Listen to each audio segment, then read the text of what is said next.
오늘 이 시간은 여로보암의 죄라는 제목을 가지고 하나님 말씀을 함께 나누도록 하겠습니다.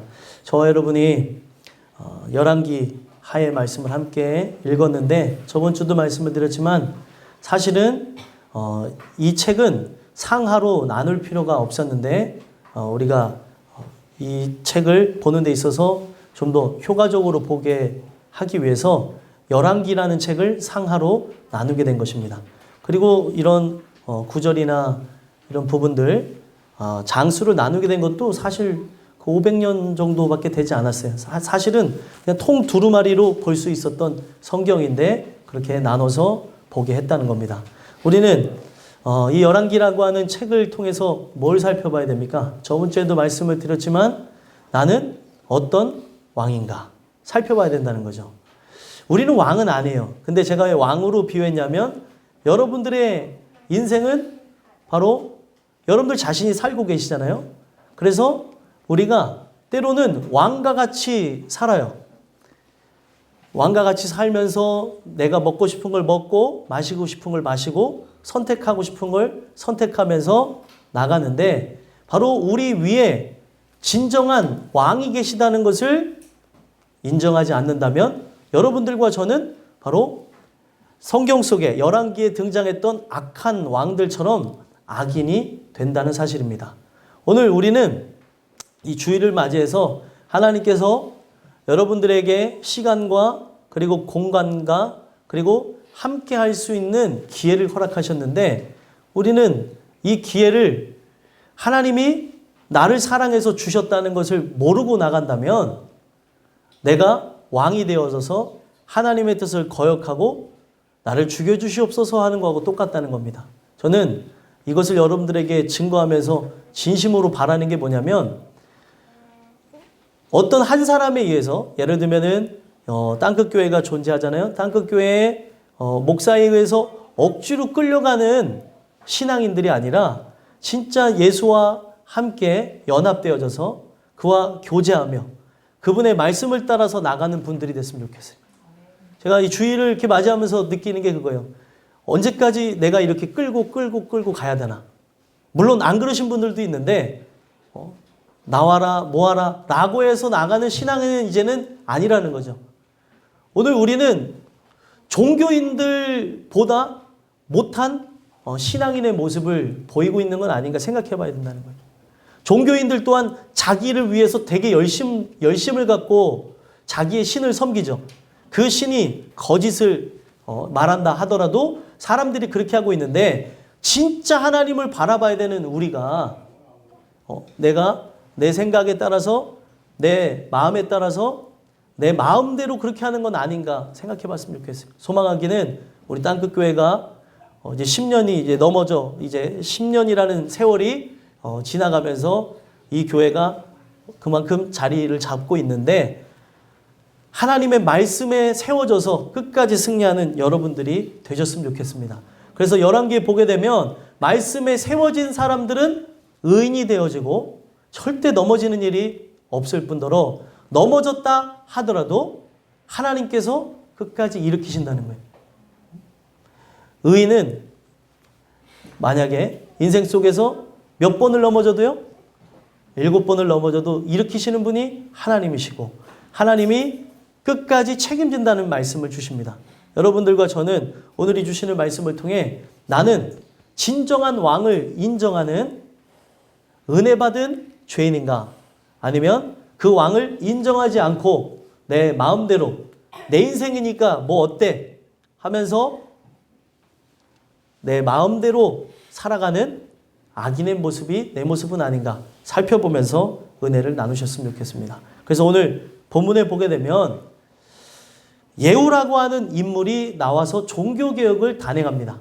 예후는 누가 세운 인물이냐면 엘리야라고 하는 선지자가 세우고 승천하게 됐던 인물 중에 하나입니다. 그러니까 엘리야라고 하는 대선지자가 하나님의 부르심 앞에 불병거를 타고 승천하기 전에 3명의 인물을 세워요. 선지자는 엘리사를 세우고 그리고 북이스라엘의 왕으로는 예후를 세우고 그리고 그때 당시에 이 예후와 북이스라엘 사람들을 감시하는 효과로서 하사엘을 세웁니다. 아람 왕으로 하사엘을 세우고 결국에 그 사역을 다 마친 다음에 불병거를 타고 올라갔다는 거예요. 그래서 예후는 자기를 부르신 이유가 뭐냐면 바알 숭배를 척결하는 거라고 하는 마음의 사명감을 갖고 바알 숭배자들을 다 모조리 죽입니다. 그래서 어떻게 죽이냐면 자기도 바알 숭배자라고 하면서 거국적인 제사, 그러니까 우리가 나라적인 나라에서 어떤 기념일을 지정해서 바알을 숭배하는 기념일로 섬길 테니까 전국에 바알을 섬기는 선지자 분들은 다 오시기 바랍니다. 그랬고 전국에서 다 끌어모았어요. 그리고 그들과 함께 거국적인 제사를 드린다고 하면서 한 공간에 집어넣고 다 죽여버립니다. 그래서 바알 숭배를 척결하면서 그가 종교개혁을 성공하는 것처럼 비춰지고 있는데, 자, 바알 숭배자들을 다 척결한 것, 그리고 여기 성경에 보니까 어떻게 했대요? 신당, 바알에 있는 신당에 들어가서 바알 신당의 목상들을 가져다가 불사르고 27절에 보니까 바알의 목상을 헐면서 바알의 신당을 헐어 뭐를 만들었대요? 변소를 만들었대요. 그랬더니 성경에 다른 부분에서 하나님의 마음이 굉장히 시원하셨는지 이 예후에게 그 왕위가 4대까지 갈 것이다 라는 얘기를 하셨다는 거예요. 우리는 그 내용 속에 하나님은 우상을 숭배하고 그리고 죄악을 따라 살아가는 것을 경멸하시는 하나님이라는 것을 알 수 있습니다. 하나님은 정말 인애가 풍성하시고 사랑의 하나님이지만 죄를 참지 못하시는 분이에요. 근데 그 죄를 우리를 용인해 주는 게 아니라 기다리시고 참으시는 이유가 나를 구원해야 되기 때문에 그 죄에 대한 고통과 괴로움, 아픔을 보면서도 기다리고 계신다는 거예요. 그런데 이 예후라고 하는 왕이 그 거국적인 제사를 드린다면서 바알 숭배자들을 다 죽이고 뿐만 아니라 어떻게 했냐면 북이스라엘의 왕도 죽였고 그리고 남유다의 왕도 죽여서 다 공속으로 만드는 거예요. 그래서 북이스라엘의 왕은 자기가 됐고 남유다의 왕은 누가 왕위를 갖게 되어지냐면 아달랴라고 하는 여왕이 탄생하게 되면서 자기의 손주들을 죽이고 그 왕위를 갖고 자기의 뜻을 펼쳐보겠다는 그런 장면이 나온다는 거예요. 그래서 지금 이 예후의 이야기를 들으면서 생각해 보건대 바알 숭배자들을 다 척결했으니까 끝난 줄 알았더니 뭐를 이 사람이 척결을 안 했어요? 바로 여로보암이 만들었던 길, 여로보암의 죄로부터는 떠나지 않았다는 거예요. 그래서 말씀에 보니까 오늘 29절에 나와져 있죠. 28절, 29절 한번 읽어볼까요? 읽어보겠습니다. 시작. 예후가 이와 같이 이스라엘 중에서 바알을 멸하였으나 이스라엘에게 범죄하게 한 느밧의 아들 여로보암의 죄, 곧 베델과 단에 있는 금송아지를 섬기는 죄에서는 떠나지 아니하였더라. 아멘. 종교개혁을 단행했는데 왜 여로보암의 죄로부터는 떠나지 않았냐는 거예요. 저번 주에도 우리가 이 부분에 대해서 잠깐 나눴었는데 오늘 이 여로보암의 죄에 대해서 좀 더 깊게 우리가 나누면서 여러분들과 저 또한 똑같습니다. 여로보암의 죄라고 하는 것은 오늘날 신앙생활을 하는 사람들이 은혜를 받지 않으면 떠나지 못한 죄가 바로 여로보암의 죄예요. 물론 여로보암의 죄라고 말은 하지 않지만 여로보암의 죄와 같은 그 모습과 같이 동일하게 죄를 범하고 있다는 겁니다. 그래서 오늘 이 주시는 말씀을 통해 나는 이 여로보암의 죄로부터 떠난 사람인지 아닌지 살펴보면서 여러분들과 제가 진정한 하나님의 자녀로서 거듭나게 되시기를 간절히 소망합니다. 그래서 이 말씀을 통해 우리가 세 가지 말씀을 함께 보기를 원하는데요. 첫 번째로 여로보암의 죄는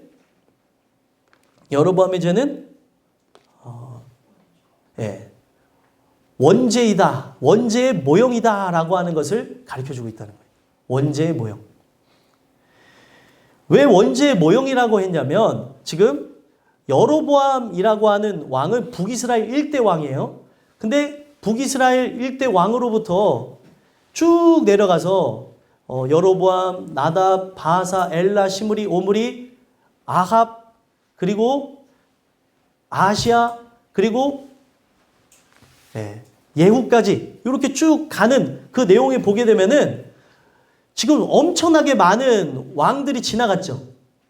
여로보암이 만든 그 길 자체는 지금 예후가 만들어 놓은 것은 아니었다는 겁니다. 그런데도 불구하고 예후가 이것을 부인할 수가 없었던 것, 이것을 떠날 수가 없었던 이유가 무엇이냐면 이게 바로 자기의 정체성이자 자기의 정통성이고 자기의 전부가 되는 부분이었다는 거예요.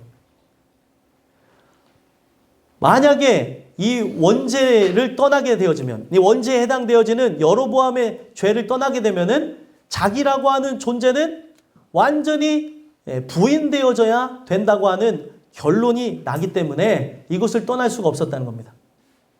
우리가 저번 주에도 나눴던 말씀이긴 하지만 한 번만 살펴보면은 여로보암은 어떻게 해서 등장하게 된 왕이죠?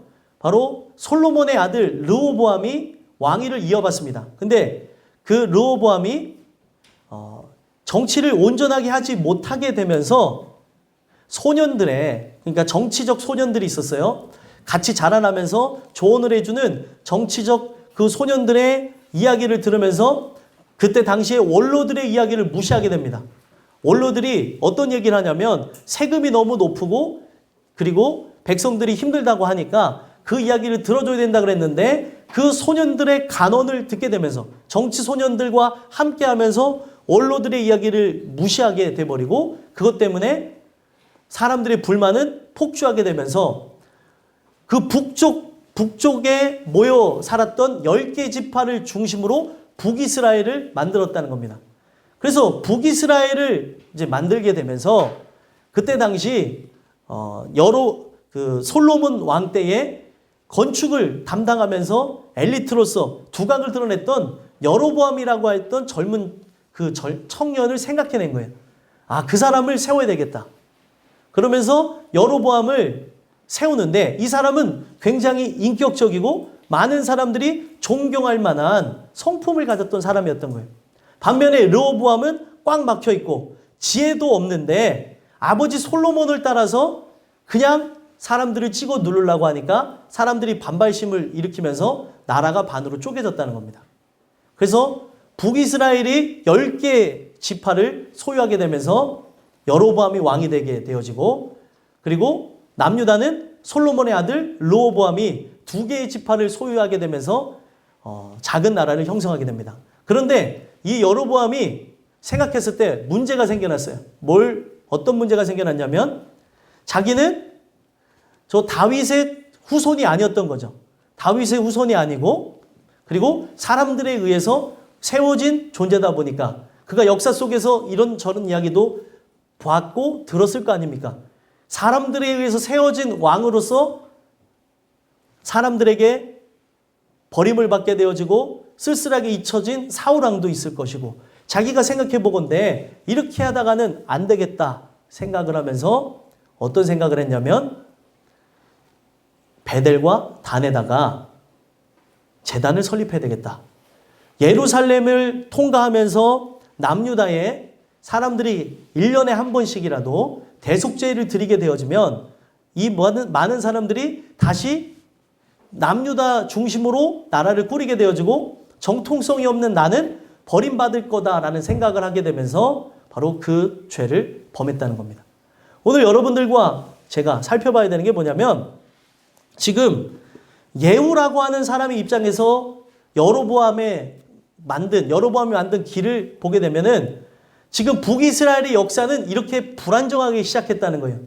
남유다의 역사는 하나님이 다윗의 왕조를 영원하게 하실 거라고 하는 말씀과 함께 참 희한한 것은 거기에서 모반이 일어나서 죽게 되는 왕들이 있었지만 남유다의 역사를 보게 되면 거룩한 나라를 소망하는 사람들에 의해서 타락했던 왕들을 제거했던 것뿐이지 왕위를 탐내는 사람이 없었어요. 왜 그러냐면 하나님의 말씀이 있었기 때문에 그것만은 그들이 침범할 수 없었다고 생각을 했나 봐요. 그런데 북이스라엘은 어느 누구나 마음만 먹으면 왕위를 얻을 수 있는 그런 왕조가 계속 교체가 됐다는 거예요. 여로보암의 왕조는 2대까지밖에 못 갔고, 그 다음에 바하사 엘라 또 다른 왕조, 그 다음에 시므리 왕조 끝나고, 그 다음에 오므리 왕조가 이제 좀 들어서서 조금 더 갔을 뿐이에요. 예? 오므리, 아합, 그리고 아하시아, 여호람까지 가고, 그 다음에 누구예요? 이제 예후가 들어서게 됐다는 겁니다. 그러니까 그 왕조를 봤을 때에 이 내용을 보게 되면 예후의 입장에서 볼 때 여로보암이 만든 길을 바로 베델과 단의 제단을 설립해가지고 예루살렘에 가지 못하도록 만든 이 법을 자기가 깨버리면은 어떻게 되는 거예요? 정통성이 없는 자기는 무시당할 거라고 하는 생각을 했다는 거예요. 아, 나라는 존재는 완전히 잊혀지는 건데 이걸 내가 이렇게 해야 되는 게 맞는가? 이게 문제가 있는 거예요. 왜 문제가 있는 겁니까? 자기 위에 진정한 왕을 기억한다면 그 왕을 높이고 그 왕을 살아가며 그 왕의 영광을 위해서 나갔다면 바로 여로보암의 왕조는 영원했을 것입니다. 그리고 예후 또한도 4대만 왕위를 받은 게 아니라 영원했을 거예요. 근데 그들이 가졌던 게 뭐예요? 지금 예후라고 하는 종교개혁을 단행한 왕 입장에서는 아무리 내가 종교개혁을 하면서 바알의 신전을 다 부수고 북이스라엘 왕을 척결하고 남유다의 왕도 끌어내렸을지라도 여로보암이 만든 제단 자체는 못 부시겠다는 거예요. 이거를 부시면은 자기를 부인하게 되는 거니까 그렇습니다. 나라고 하는 존재가 없어져야 되니까 그것을 할 수가 없었던 거예요. 이게 바로 원죄가 갖고 있는 핵심입니다. 오늘 우리가 이 내용과 함께 더불어서 예수님의 말씀을 한 번만 생각해 보면은 마태복음 16장에 보면은 베드로가 놀라운 고백을 합니다. 어떤 고백을 합니까? 주는 그리스도시요 살아계신 하나님의 아들이십니다. 이런 고백을 했어요. 그러면서 그 고백을 하게 되어지니까 예수님이 칭찬하죠. 바요나 시몬아 내가 복되도다. 이를 알게 하시는 이는 내 혈육이 아니고 바로 하늘에 계신 내 아버지시니라. 그리고 내가 너한테 천국의 열쇠를 주겠다 하면서 예수님이 그렇게 칭찬을 했는데 예수님이 자기가 예루살렘에 가서 고통을 받고 죽는다는 얘기를 했더니 어떻게 했어요? 말렸어요. 예수님 그러시면 안 됩니다. 어떻게 그런 생각을 하십니까? 그랬더니 방금 전에 칭찬받았던 베드로한테 어떻게 얘기했어요? 예수님이 사단아 내 뒤로 물러가라. 그러면서 하신 말씀이 뭐냐면 누구든지 자기를 부인하고 제 십자가를 지고 나를 쫓을 것이니라. 자기를 부인하는 자만이 진짜 제자가 되는 거고 자기를 부인하는 자만이 저 영원한 천국에 들어갈 자격이 있는 사람이다라는 얘기를 했다는 거예요. 자기 부인이 뭡니까? 나라고 하는 존재는 없어지는 거예요. 우리는 의의를 드러내기를 좋아합니다. 자그마한 거 하나 하더라도 의의를 드러내야 돼요. 예를 들면은 애들이 뭐를 만들어 왔어요. 뭐를 만들어 왔는데 저한테 자랑하는 거예요. 제가 퍼즐을 맞췄다는 거예요. 어떤 꼬맹이가 와가지고 제가 거의 대화하는 꼬맹이는 3명으로 축약이 됩니다. 3명의 꼬맹이 중에 1명의 꼬맹이가 와가지고 저한테 얘기해요. 자기가 퍼즐을 다 맞췄다는 거예요. 그래서 제가 잘했다고 하면서 칭찬해 줬어요. 그랬더니 옆에 있었던 꼬맹이 중에 가장 큰 꼬맹이가 있어요. 가장 큰 꼬맹이가 자기인 줄 알고 막 웃네. 가장 큰 꼬맹이가 이런 거예요. 퍼즐은 자기가 거의 다 마치고 마지막 몇 개의 퍼즐만 가장 꼬맹이 중에 가장 작은 꼬맹이가 몇 개를 놓고 자기가 했다는 거예요. 그러면서 저한테 와서 하는 얘기가 사실은 제가 다 했는데 제가 몇 개를 놓고 자기가 다 했다고 하는 거예요. 억울해서 제가 칭찬하니까 그렇게 하는 모습을 봤다는 거예요. 사람은 제가 애기들을 보면서도 느낀 게 뭐냐면 자그마한 거 하나 내가 만약에 100% 중에 0.1%를 했다 할지라도 그걸 했다고 말하는 걸 좋아하는 게 인간이라는 거예요. 그렇죠? 안 그러세요? 다 마찬가지예요. 내가 했어, 내가. 아유, 그것도 누가 하냐가 달라야 되는 거지. 내가 하니까 맛있고 내가 하니까 좋고 내가 하니까 잘 되는 거야. 사람들이 그렇다고 그렇게 얘기를 한다는 거죠. 어느 누구라 한다 할지라도. 그리고 이왕 뭘 했으면은 밥상을 차려왔으면 엄마가 밥상을 차려왔으면 먹으면서 무슨 말을 해야 돼요? 짜다. 아 이거 너무 짜네. 예? 아 이거 너무 다네. 이런 얘기 해야 돼요? 아니 맛있다고 해야 돼요? 예, 맛있다고. 예, 또 저희 집안 흉을 잠깐 보자 그러면 예, 짜다고 해야 된대요. 권사님. 예, 저희 어머니가 저희 누님한테 달랑물을 담가서 주셨대요. 그랬는데 저희 누나가 먹고 아 잘 먹을게요 이래야 되는데 먹으면서 짜다 그랬더니 저희 어머니 하는 얘기야. 너는 해줘도 그 다음에는 묵음처리입니다. 삐. 예, 상상에 맡겨드리겠습니다. 아니 해다 줬는데 고맙다고 하는 말은 못하고 어떻게 그러냐 그런 얘기를 하더라고요. 마찬가지로 우리의 인간은 자기의 의를 높이기를 좋아한다는 거예요. 그래서 나라고 하는 존재가 부인돼서는 안 되는 거죠. 지금 베델과 단에 설치한 그 우상의 제단은 생각보다 큰 거였다는 거예요. 이거를 부정해버리면 나라고 하는 존재가 부정되어지는 거죠. 여러분들과 저는 제가 범한 건 아니지만 아담과 하와의 죄 때문에 우리는 원죄를 갖고 있습니다. 근데 이 원죄가 근원을 망가뜨렸기 때문에 나는 이 세상을 살아가면서 자범죄, 도덕적인 죄를 범하지 않는다 할지라도 그리고 윤리적인 죄를 범하지 않는다 할지라도 여러분들은 부패했다는 거예요. 이거를 인정을 해야 변화가 시작되어지는 거고 나는 고장났습니다 해야 고쳐짐이 시작되는 거예요. 근데 나는 하나님 앞에 내세울 게 아무것도 없는데도 내세울 수가 없는 거예요. 나는 죄인입니다. 나는 하나님의 은혜 아니면 살 길이 없습니다. 라고 하면은 우리라고 하는 존재가 좀 사람들 앞에 부족해 보이고 연약해 보여서 그런지 모르겠지만 많은 사람들이 죄인이라고 하는 것을 인정하지는 않는다는 거예요. 소망하기는 이 예후는 그것을 부정했어야 우리의 선조 중에 여로보암이 바로 저 제단을 만들었을지라도 우리는 하나님을 믿는 백성으로 저것을 파쇄해야 됩니다. 그랬다고 했다면 예후의 왕조는 영원했을 거라는 거예요.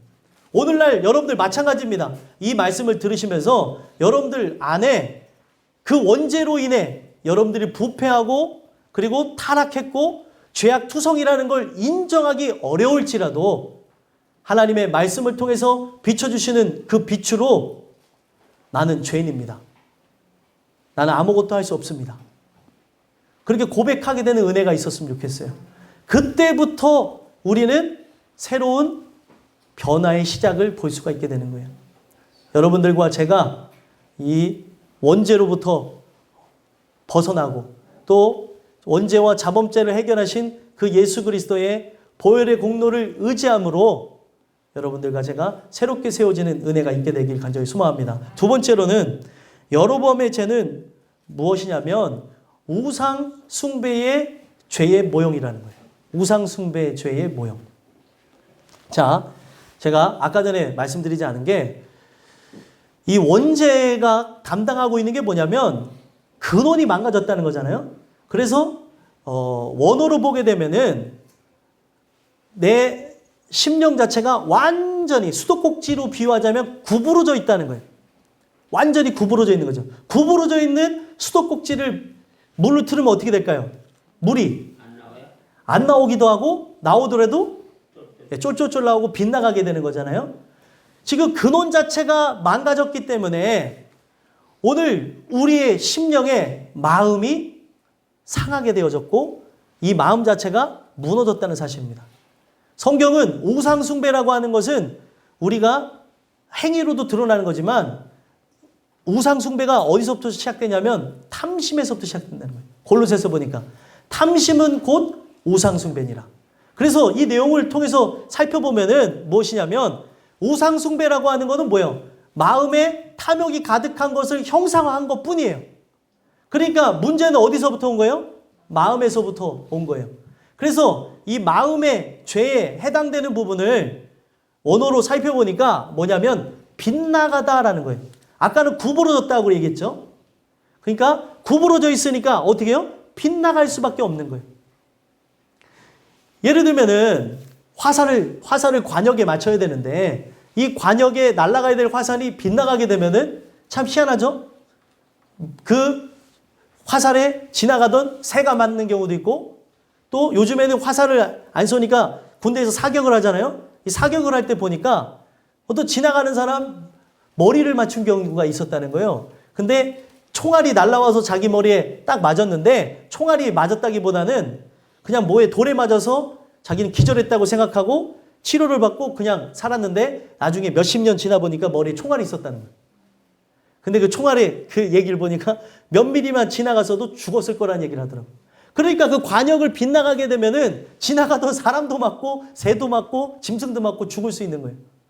지금 하나님의 뜻에 정확하게 갖다 꽂혀야 되는데 하나님의 뜻이 아닌 바로 세상의 뜻에 하나님의 뜻에서 멀어져 가지고 관역을 빗나가는 것처럼 내 마음이 삐뚤어되어져 있으니까 결과적으로 어떻게 해요? 마음이 삐뚤어진 사람하고 대화해 보셨나요? 마음이 삐뚤어진 사람은 이렇게 해도 문제고 저렇게 해도 문제고 도대체 어떻게 해야 될지를 모르겠어요. 답이 없습니다. 좀 젊은 친구들이 좋아하는 답이죠. 노답입니다. 노답. 콩글리시인데 답이 없는 거예요. 오늘 우리의 삶에 보게 되면은 지금 마음의 죄 때문에 그 마음의 죄가 형상화돼 가지고 우상 숭배를 벌였다는 거죠. 마찬가지로 이 본문에서 보게 되면은 뭐를 세우게 되는 거예요? 29절에 보니까 베델과 단에 뭐를 세우겠답니까? 금송아지를 섬기는 죄를 그들이 만들었다는 거예요.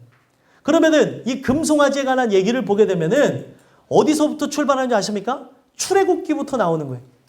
출애굽기에 모세가 잠깐 이스라엘 백성들하고는 헤어져서 하나님과 깊은 교제하려고 시내산에 올라갔을 때 그들이 어떻게 해요? 바로 우상 숭배를 합니다.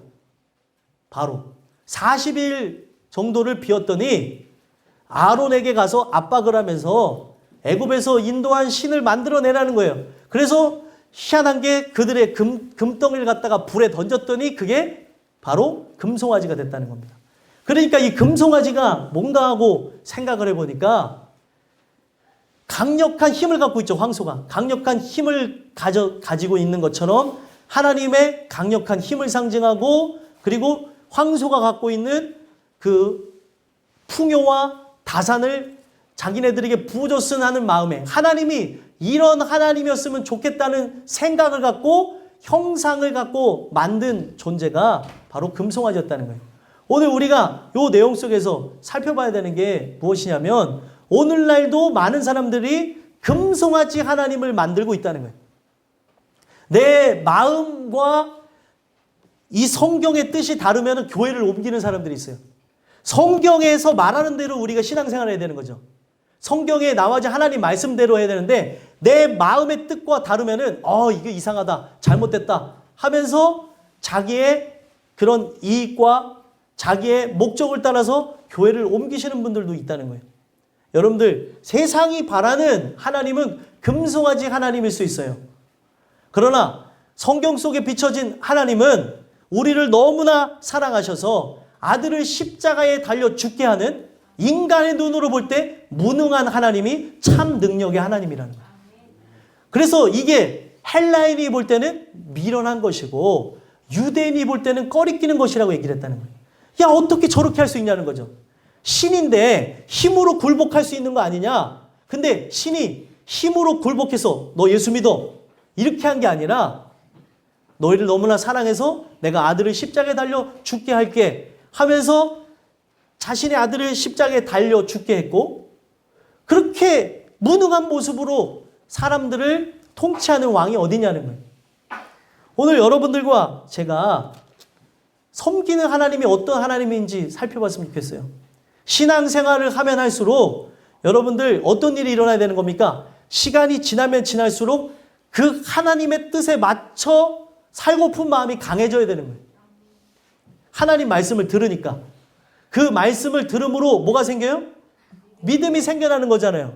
그런데 왜 교회 와서 하나님 말씀을 들으면 믿음이 생겨야 되는 사람들이 세상을 더 사랑하고 세속적인 걸 따라가고 하냐는 거죠. 아직도 내 마음에 그리고 있는 하나님이 있다는 거예요. 금송아지 하나님. 이것이 무너지지 않으면 지금 제가 여러분들에게 전달해 드리는 이 말씀을 통해서 만나는 하나님이 아니라면은 여러분들과 저는 다른 길을 걸어갈 수밖에 없다는 거예요.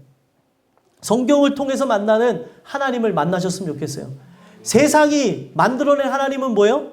부자 되게 하는 하나님, 성공시키신 하나님, 명예롭게 하신 하나님, 그리고 지위를 꼭 높게 해야 되는 하나님, 무병장수하게 하는 하나님. 그러니까 이거를 모르니까 복음이 뭐냐면 여러분들이 평생 아파서 어떤 지병을 앓고 살아간다 할지라도 예수님 때문에 만족합니다, 나는 행복합니다가 복음이지, 무병장수 안에 형통 안에 만사형통 할렐루야, 이게 복음이 아니라는 거예요. 근데 이거를 모르니까 오늘 내가 이렇게 살아가면서 진짜 버티고 견디고 이기는 게 복음이라는 걸 모르니까 지금 이렇게 감사해야 될 때에 불평하고 원망하고 비교하면서 좌절하고 우울증 걸리고 하는 그런 모습들이 있다는 거예요. 여러분들, 예수를 믿으면 우울증 사라져야 되는 거 아니에요? 우울할 수 있습니다. 이 세상 너무 우울하지 않아요?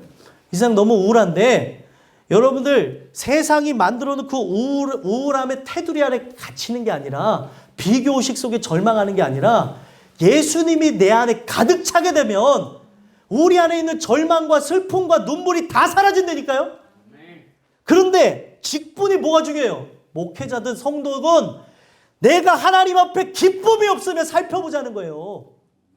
뭐를 의존하고 살아갑니까? 약을 의존하면서 살아가십니까? 아니면 세상의 기쁨을 따라서 의존하며 살아갑니까? 뭐 여행을 다녀와야지 힐링이 돼요?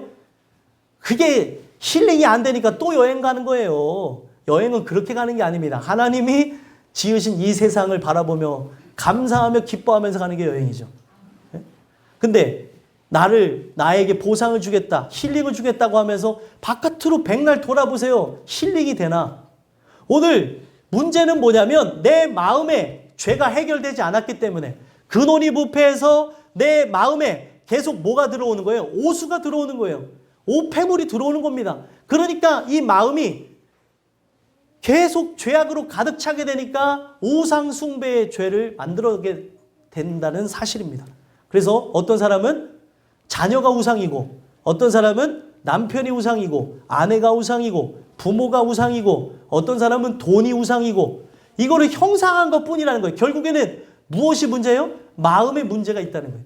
마음의 문제가. 오늘 이 주시는 말씀을 통해 우리 땅끝 교회는 우울증으로부터 다 벗어났으면 좋겠고요.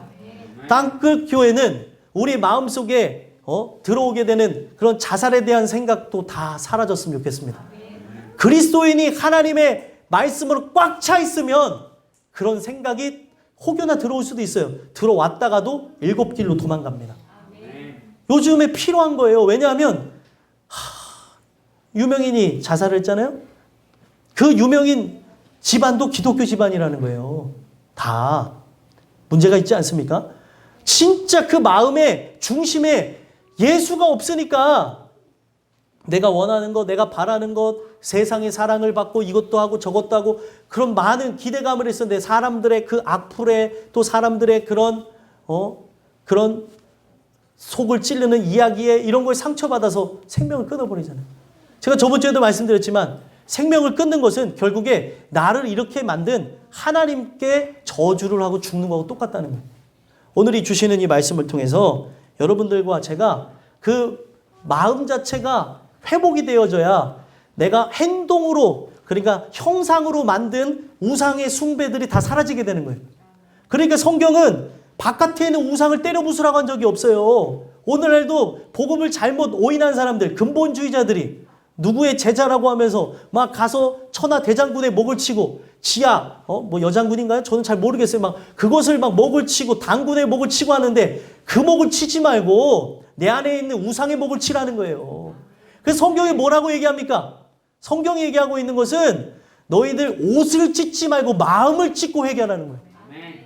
오늘 우리의 인생 속에 이것이 변화가 되지 않는다면 우리는 항상 하나님을 섬긴다고 하는 자리에 앉아 있을지라도 마음에 마음에 뭐가 가득 차요? 탐심이 가득하니까 이 탐심이 그리스도의 말씀으로 꽉 차 있지 않으면 탐심은 곧 뭐를 만든다고요? 우상숭배를 계속해서 만들어내는 거예요. 이런 우상숭배, 저런 우상숭배, 이런 거 저런 거 다. 오늘 소망하기는 여러분들과 제가 만들어낸 그 모든 우상들이 사라지게 되는 그런 은혜가 여러분들이 있게 되기를 간절히 소망합니다. 마지막 세 번째로 여로보암의 죄는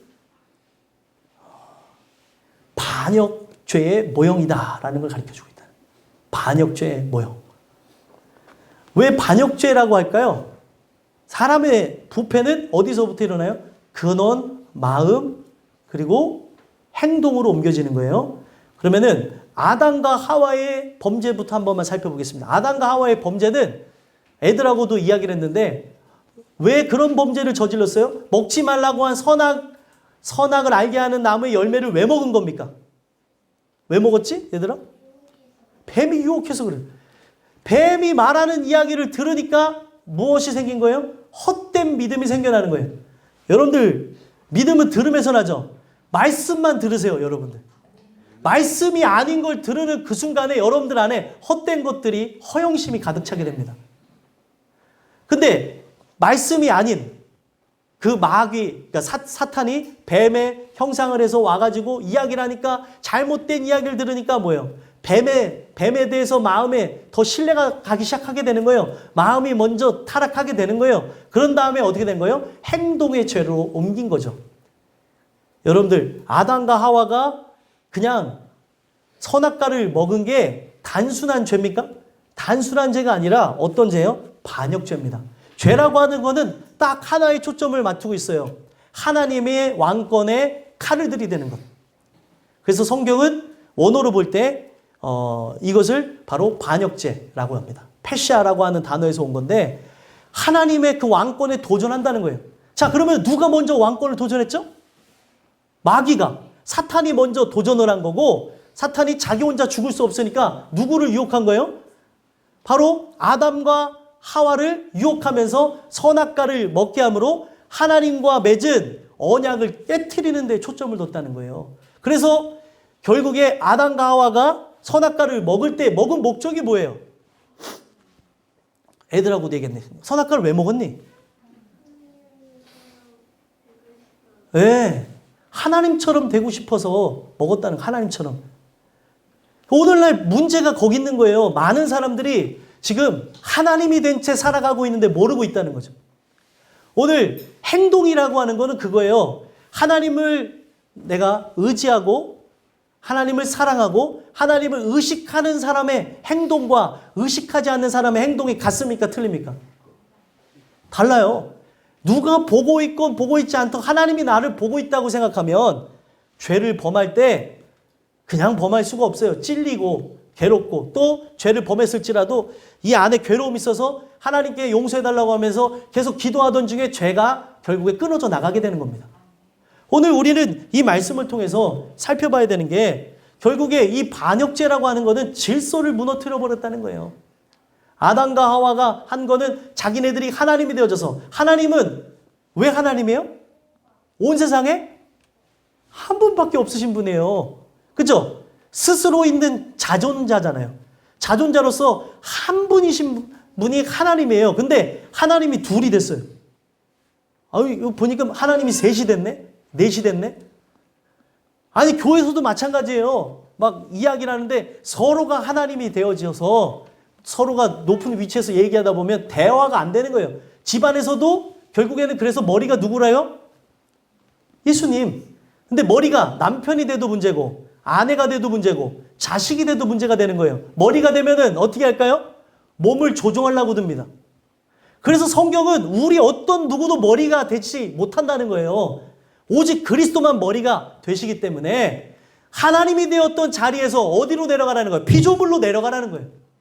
은혜를 받지 않으면 그렇게 높아진 그 자리에서 누가 내려가려고 하겠냐는 거예요.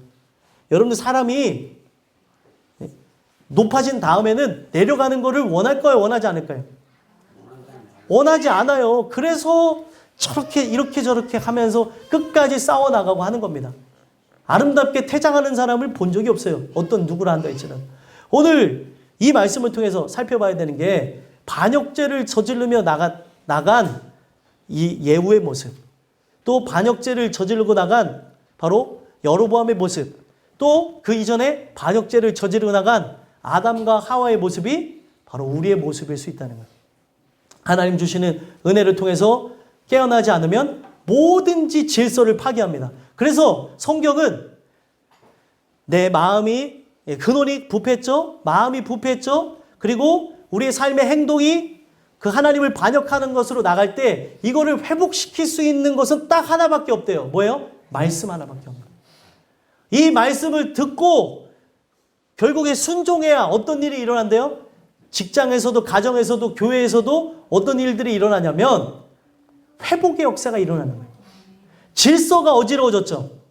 이 세상을 보게 되면 세상의 질서가 죄가 들어오면서 어지러워졌습니다. 그리고 가정의 질서가 깨졌어요. 그리고 직장의 질서가 깨졌고 또 교회의 질서가 무너져 있습니다. 거기에서 하나님의 말씀이 선포되어지고 이 말씀이 진짜가 되어질 때 어지럽게 질서를 더럽히며 살아가는 그런 모습들, 하나님이 되어져서 교만한 모습으로 일관하면서 나갔던 이 모든 부분들이 다시 원점으로 돌아온다는 겁니다.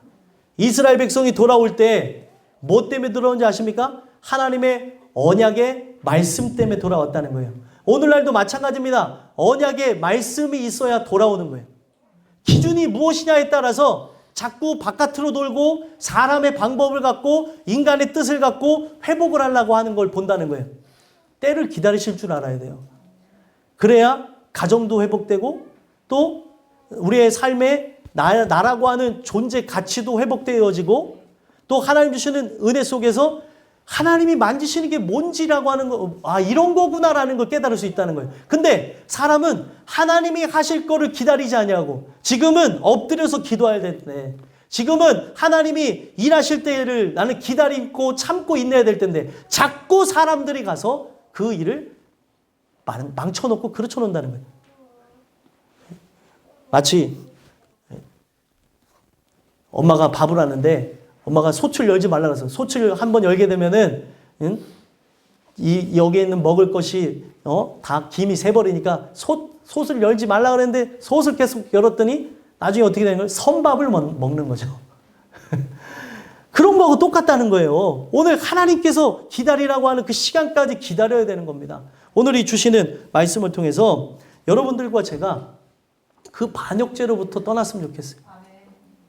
하나님을 거역하고 하나님의 그 뜻을 세우지 않으며 내 뜻을 내세우며 내 마음대로 살았던 모든 삶의 모습에서 말씀이 여러분들의 중심이 되어짐으로 여러분들의 근원이 바뀌고 마음이 바뀌고 결국에 행동이 뭐예요? 하나님의 영광을 위해서 살아가는 모습으로 바뀌어지는 은혜가 있었으면 좋겠습니다.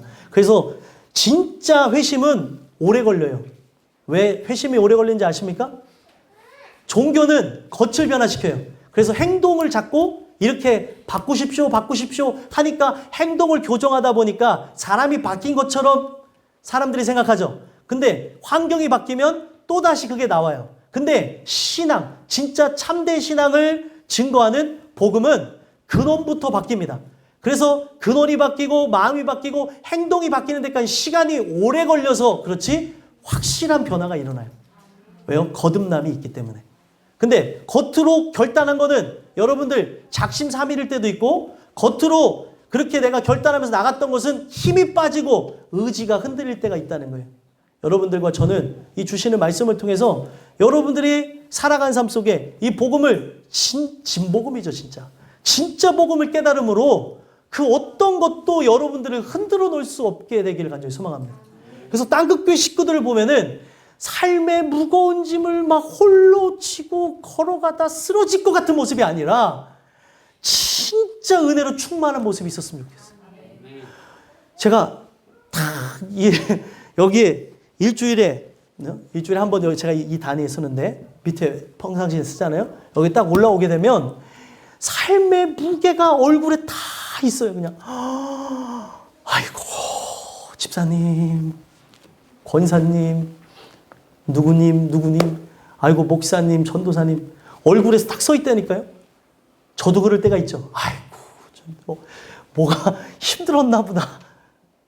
우리가 살아가면서 힘이 들 수도 있어요. 근데 복음 때문에 이 안에 있는 기쁨은 빼앗기지 않았으면 좋겠습니다. 사도 바울이 그런 거예요. 내가 감옥에 갇혔을지라도 나는 이 안에 있는 기쁨을 빼앗을 수가 없다는 거죠. 근데 그들은, 그러니까 빌립보 교인들은 어떤 모습이 있었어요? 그 바울이 특이했던 거죠. 야, 감옥에 갇혀있는 자가 어떻게 저렇게 기쁨이 사라지지 않는 것인가. 근데 바울이 거기서 재미난 신학사상을 보여줍니다. 자기만 감옥에 갇혀있는 게 아니라는 거예요. 말씀을 토대로 해서 가르쳐주는 게. 누구도 감옥에 갇혀있는 거예요? 우리 또한도. 이 세상이라고 하는 감옥에 갇혀있는 겁니다. 그래서 본인이 진짜 감옥에 들어가 있던, 감옥에 들어가 있지 않던 우리는 다 이 세상이라고 하는 감옥, 바로 우리의 육체라고 하는 그 감옥에 갇혀져 있는데, 복음을 통해서 회복된 자만이 바로 나의 이름이 불러질 그 날을 위해서 살아간다는 거예요. 나팔 불 때 나의 이름 부를 때에 잔치 참여하겠네, 할렐루야 이렇게 가는 사람이 있는가 하면, 나팔 불 때 나의 이름 제발 부르지 마세요 이런 사람들이 있잖아요. 그 이름 부르면 지옥 갑니다. 그런 사람들이 있을 수 있는데, 저와 여러분들은 이 주신 말씀을 통해서 오늘날 그 모든 죄로부터 떠나 하나님의 그 기쁨과 감사를 올려드리는 은혜가 있게 되길 간절히 소망합니다.